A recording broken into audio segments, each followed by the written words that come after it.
തൽബീന ഇങ്ങനെ ഒരു ഫുഡിനെ പറ്റിയിട്ട് നിങ്ങൾ കേട്ടിട്ടുണ്ടോ? ഇത് ഭയങ്കര ഹെൽത്തി ആയിട്ടുള്ള ഒരു ഫുഡാണ്. ഇത് ഒരുപാട് അസുഖങ്ങൾക്കുള്ളൊരു സൊല്യൂഷനും കൂടിയാണ്. പിന്നെ ഈ നോമ്പ് സമയത്ത് നമുക്ക് കഴിക്കാൻ പറ്റുന്ന ഹെൽത്തി ആയിട്ടുള്ള ഒരു ഫുഡ് കൂടിയാണ്. പ്രവാചകൻ മുഹമ്മദ് മുസ്തഫ സല്ലല്ലാഹു അലൈഹി വസല്ലം സജസ്റ്റ് ചെയ്ത ഒരു ഫുഡ് കൂടിയാണ്. നാരുകളും പോഷക ഗുണങ്ങളും ആൻറ്റി ഓക്സിഡൻറ്റുകളും കൊണ്ട് സമ്പുഷ്ടമായ ഒരു ഫുഡാണ്. വെയിറ്റ് ലോസ് എടുക്കാൻ ആഗ്രഹിക്കുന്നവർക്ക് ഇത് ബെസ്റ്റ് ഓപ്ഷനാണ്. ദഹനം മെച്ചപ്പെടുത്താനും കൊളസ്ട്രോൾ ഷുഗർ കുറയ്ക്കാനും യൂറിൻ ഇൻഫെക്ഷന് സ്റ്റോണ് ഇതെല്ലാം തടയാനും ഇത് സഹായിക്കുന്നുണ്ടത്രേ. മനസ്സിന് സമാധാനം കിട്ടാനും വേദനയും പ്രയാസവും കുറയ്ക്കാനും ഇത് സഹായിക്കുന്നുണ്ടത്രേ. Anti depressive, anti inflammatory, anti diabetic എന്നീ പ്രോപ്പർട്ടീസ് അടങ്ങിയിട്ടുള്ള തൽബീന വലിയവർക്കും കുഞ്ഞുങ്ങൾക്കും ഒരുപോലെ കഴിക്കാൻ പറ്റുന്ന ഒരു ഹെൽത്തി ഫുഡ് കൂടിയാണ്. അപ്പോൾ ഇത് എങ്ങനെയാണ് തയ്യാറാക്കുന്നതെന്ന് നമുക്ക് നോക്കാം. ആദ്യം 2 കപ്പ് പാല് ഒരു സോസ് പാനിലേക്ക് എടുക്കുക. അതിലേക്ക് 2 ടേബിൾ സ്പൂൺ ഇതുപോലെ ബാർലി പൗഡറാണ് ഞാൻ എടുത്തിട്ടുള്ളത്. അത് വെള്ളത്തിലോ പാലിലോ നന്നായി കട്ടയില്ലാതെ കലക്കിയെടുക്കുക. കട്ടകളൊന്നും ഇല്ലാണ്ട് പാലിലോ വെള്ളത്തിലോ നന്നായിട്ട് കലക്കിയെടുക്കുക. എന്നിട്ട് അത് നമ്മൾ നേരത്തെ എടുത്തു വെച്ച 2 കപ്പ് പാലിലേക്ക് ചേർത്ത് കൊടുത്തിട്ട് നന്നായിട്ട് തന്നെ മിക്സ് ചെയ്തെടുക്കുക. ഒട്ടും കട്ടകളോ തരികളോ ഒന്നും ഉണ്ടാവാൻ പാടില്ല. നന്നായി മിക്സ് ചെയ്ത് കൊടുത്തതിന് ശേഷം പാലിലേക്ക് നന്നായി മിക്സ് ചെയ്ത് കൊടുക്കുക, കട്ടകളൊന്നും ഇല്ലാണ്ട്. എന്നിട്ട് ഫ്ലെയിം ഓണാക്കുക. പിന്നെ ഒന്ന് ശ്രദ്ധിക്കേണ്ട കാര്യം, ഫ്ലെയിം മീഡിയം ടു ലോ ഫ്ലെയിമിൽ വേണം ഇട്ടുകൊടുക്കാനും.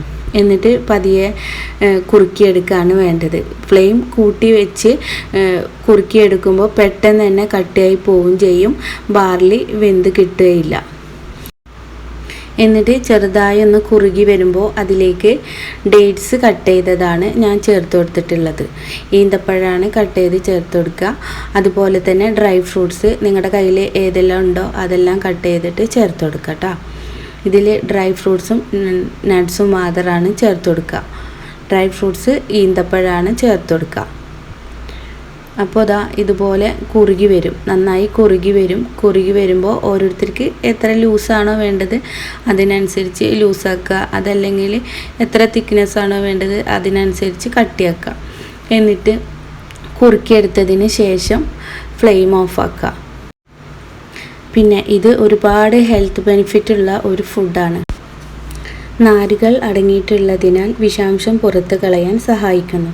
ശരീരഭാരം കുറയ്ക്കാനും വിശപ്പിനെ നിയന്ത്രിക്കുന്ന ഹോർമോണുകൾ പുറത്തുവിടാനും സഹായിക്കുന്നു. ഉയർന്ന രക്തസമ്മർദ്ദത്തെ നിയന്ത്രിക്കാനും കൊളസ്ട്രോൾ കുറയ്ക്കാനും സഹായിക്കുന്നു. ഫൈബർ ധാരാളം അടങ്ങിയിട്ടുള്ളതിനാൽ പ്രമേഹത്തെ നിയന്ത്രിക്കാനും ഇത് സഹായിക്കുന്നു. യൂറിൻ സംബന്ധമായ എല്ലാ അസുഖങ്ങൾക്കും ഇത് ഒരു ഓപ്ഷനാണ്. അപ്പോൾ ഇത്രയേ ഉള്ളൂ ഇതിൻ്റെ പ്രിപ്പറേഷൻ. ഇനി ഇത് നമ്മൾ സെർവിങ് ബൗളിലേക്ക് മാറ്റാം.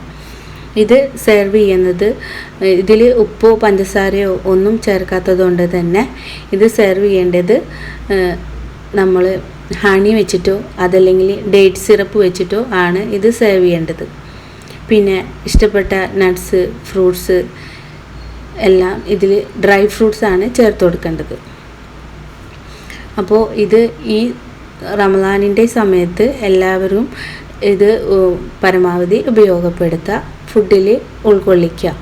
ഒരുപാട് ഹെൽത്ത് ബെനിഫിറ്റ് ഉള്ളതുകൊണ്ട് തന്നെ കുട്ടികൾക്കും വലിയവർക്കും ഒരുപോലെ പ്രയോജനപ്പെടുത്തുന്ന ബാർലി കഴുകി വീട്ടിൽ തന്നെ ഉണക്കി പൊടിപ്പിച്ചിട്ടുള്ള ബാർലി പൗഡറാണ് ഞാൻ എടുത്തിട്ടുള്ളത്. ഇൻഷാ അല്ലാഹ് ഇനി നല്ല നല്ല വീഡിയോസായിട്ട് വരാം. Thank you. Bye bye.